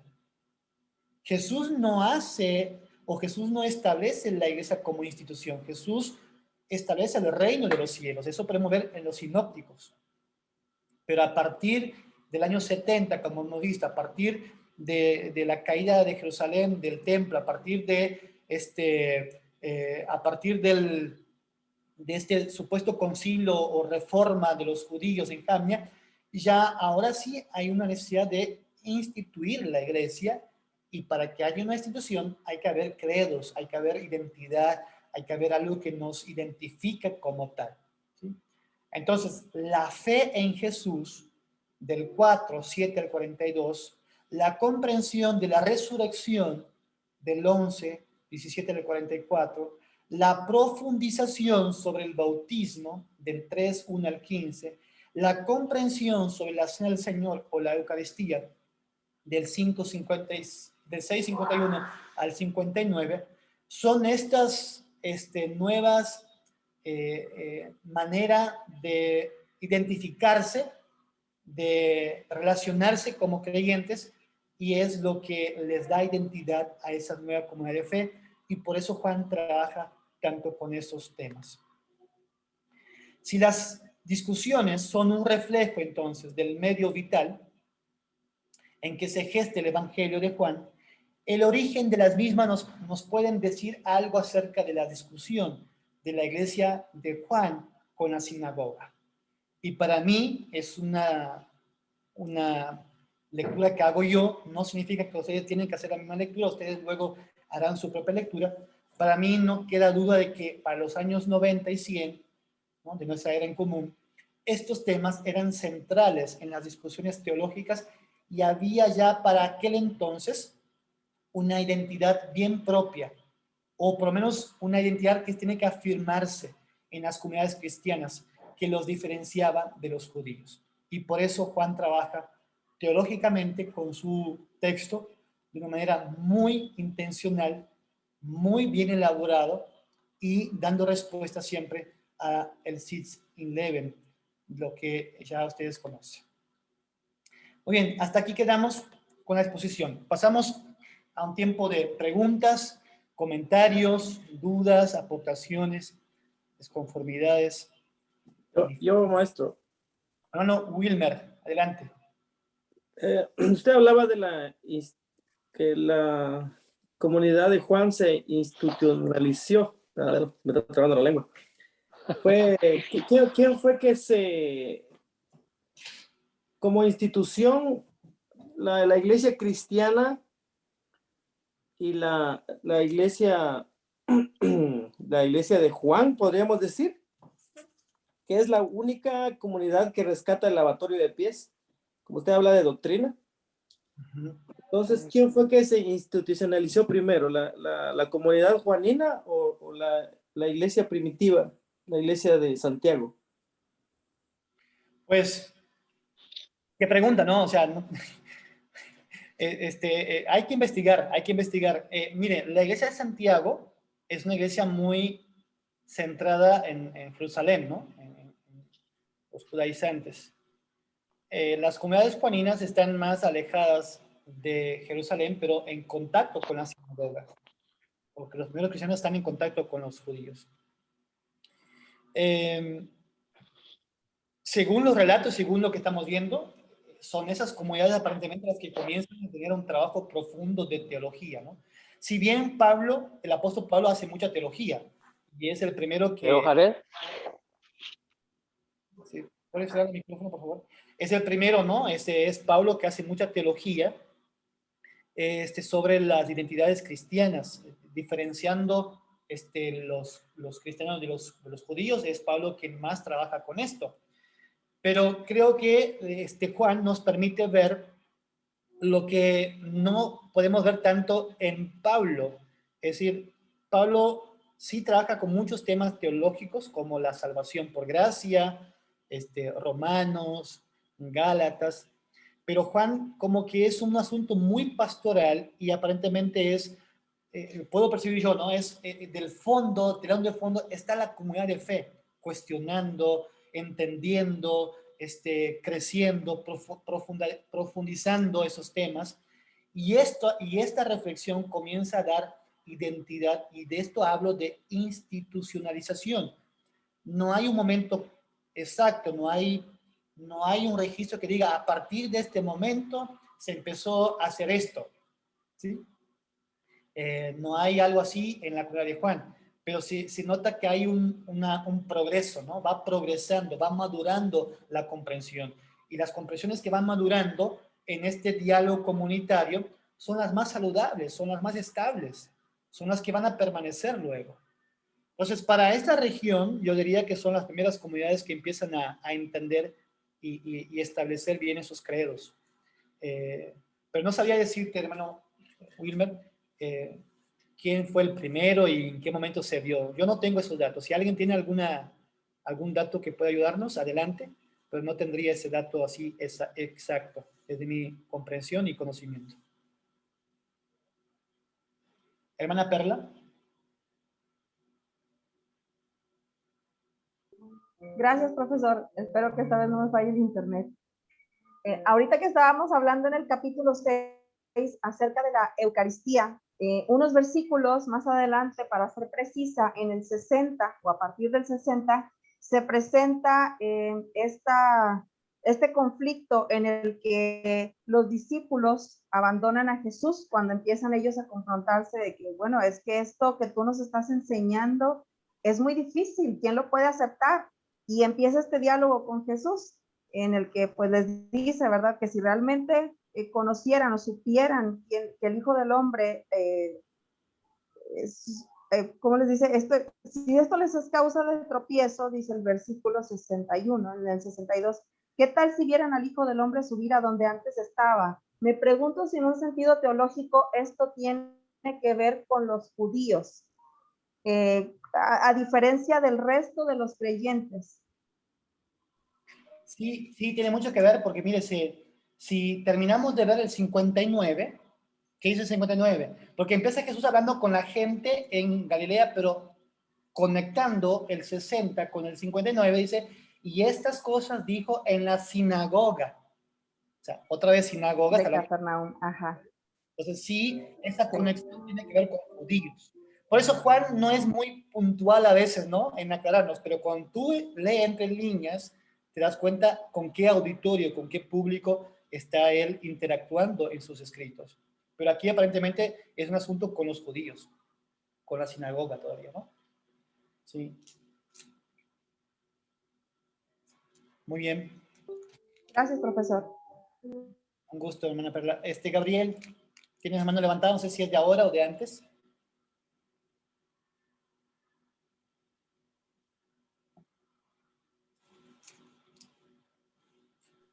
Es de antes. Es de antes, ok. ¿Alguien más quiere participar? ¿Algún comentario? ¿Alguna pregunta? ¿Alguna duda? Ya es la última clase que vamos a hablar de las controversias. La segunda etapa, la segunda camada de elaboración del Evangelio de Juan, pasaremos ya a la parte de la pasión, que es una tercera etapa de elaboración del Evangelio de Juan. Concluyendo el Evangelio de Juan, vamos a dedicarnos en el mes de marzo un tiempo para las cartas. Muy bien.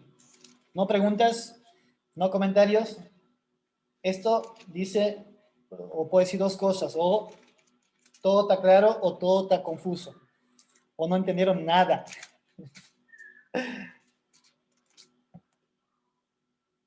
Muy bien.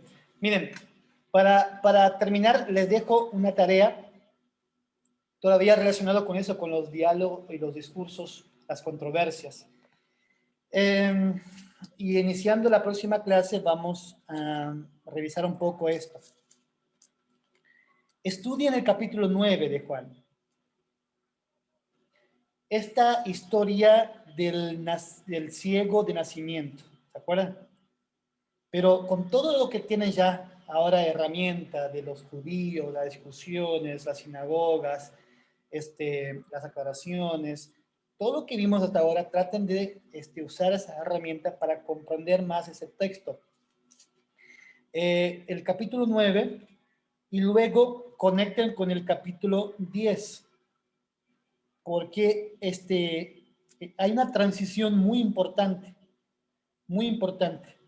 Luego del capítulo 10 y el 11 empieza a hablar de la resurrección, que ya es la parte culminante del relato del libro, pero Juan trata de cerrar este vínculo con los judíos. Trata de decir, ok, hasta aquí. Trata de identificar quién es el ciego de manera literaria, en esta obra teológica, ¿sí? En ese relato, ¿quién es el ciego? ¿Qué hacen con el ciego? O sea, ¿cómo termina ese ciego? ¿Quién reconoce a Jesús y quién no reconoce a Jesús? ¿Quién ve y quién no puede ver? ¿Qué tiene que ver con vista, con ver y no ver en el relato? ¿Por qué nacimiento ciego? Todos esos temas, o sea, son apasionantes cuando tú te acercas a ese texto entendiendo el Sitting Leven, diciendo, aquí Juan quiere como que cerrar, ¿no? Este tema y ya, pasar a lo que sigue, que es lo que nos interesa, a dar la pasión. Pero hagan ese ejercicio, es un ejercicio exegético, hermenéutico, pero creo que va a ser interesante la próxima clase empezar dialogando qué descubrieron y luego, bueno, cerramos entonces esta segunda parte de la elaboración del Evangelio para pasar a la tercera etapa que es la pasión, ¿sí? Muy bien. Y también hay otra tarea, si quieren elegir una de las dos, esta que le di ahora me vino a la mente ahorita con ustedes, así me prendió la luz, no la tenía planeado. O la otra puede ser esta, de elegir entre el relato de la samaritana, esa sí la tenía registrado, o la resurrección de Lázaro, y analizar la estructura del texto, es decir, tratando de identificar el momento culminante de dicho relato, describir los pasos que va desarrollando el autor en la narrativa para llegar al objetivo, identificar cuál es el tema central de la identidad judía y la importancia que tiene en el contexto histórico, es decir, el Sitting Leven, que se escribe el Evangelio y qué lugar ocupa Jesús en cada relato. Muy bien, esos son tareas para que ustedes hagan algún ejercicio y también que sigan leyendo el Evangelio y las cartas, la literatura juanina, que es requisito para el trabajo final. Ya pueden ir avanzando ahora con eso, que ya tienen muchas herramientas ustedes para trabajar. Bueno, espero que sí, que tengan herramientas. ¿Algún comentario? Hasta aquí. Tenemos 10 minutos todavía de clase. Si no les contamos de las que pasamos a otra vez y quedamos al día. En todo el curso que vimos hasta aquí, ¿algún comentario, alguna duda o algo que quieran compartir? Hermano Armando, adelante. Sí, hermano, gracias. Hace un momento yo quería compartir del capítulo 6, que usted nos hablaba de qué veíamos en ese capítulo. Y algo que me llama la atención ahí es que Jesús hace mención de Moisés, ¿no? Jesús también hace mención de que Él es el pan, el maná, ¿no? Y también cuando dice yo soy. Y eso a mí, cuando lo leo, me lleva hacia lo que es la Torá, el Éxodo, la salida. Cuando Moisés pregunta, ¿no? Si me preguntan quién me envía, ¿qué les voy a decir? ¿No? Que dice ahí, yo soy el que soy te envía. Y retomando justamente lo que comentaba el hermano Gabriel de la divinidad de Cristo, ese punto quería comentar, porque también quiero pensar que el escritor del Evangelio de Juan también ha de usar la fuente de la Septuaginta, ¿no, hermano? Es muy está en griego, ¿no? Sí, está en griego, exactamente.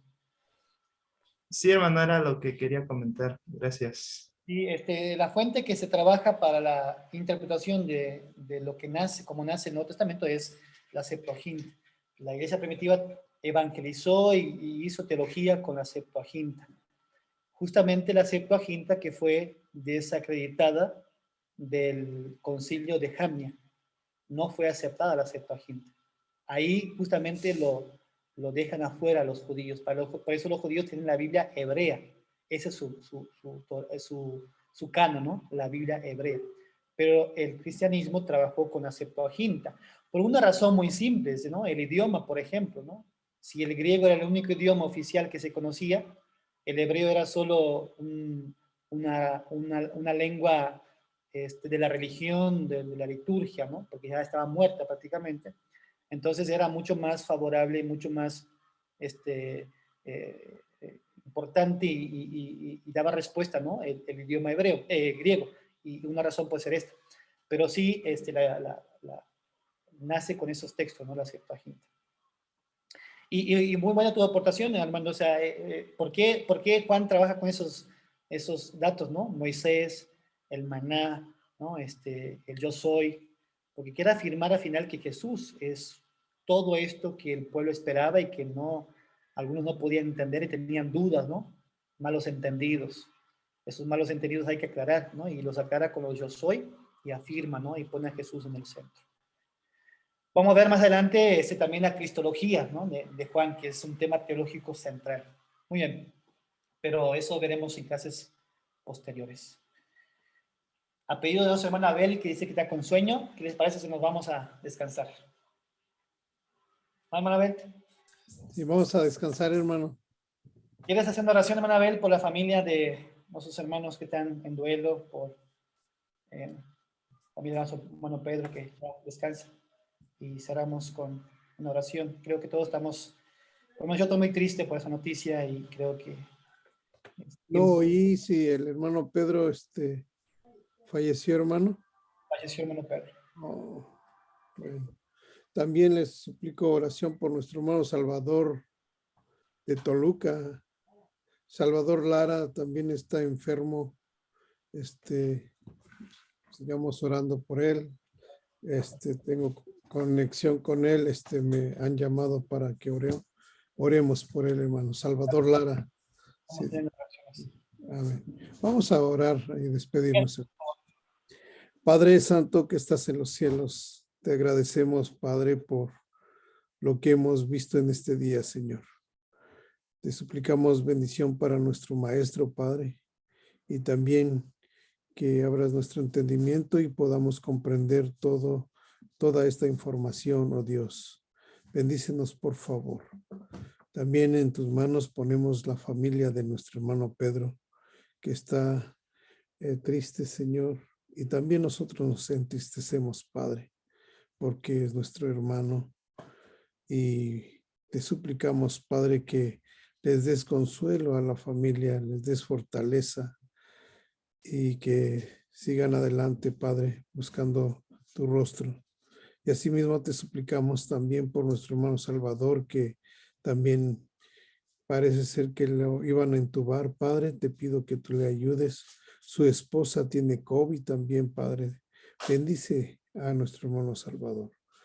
Y a cada uno de mis hermanos que están en este seminario, Padre, cuídalos y protégelos. Bendícelos en el nombre de nuestro Señor Jesucristo. Te damos las gracias. Amén. Paz, amados hermanos. Saludos a todos. Gracias. Gracias, profesor Marcos. Nos vemos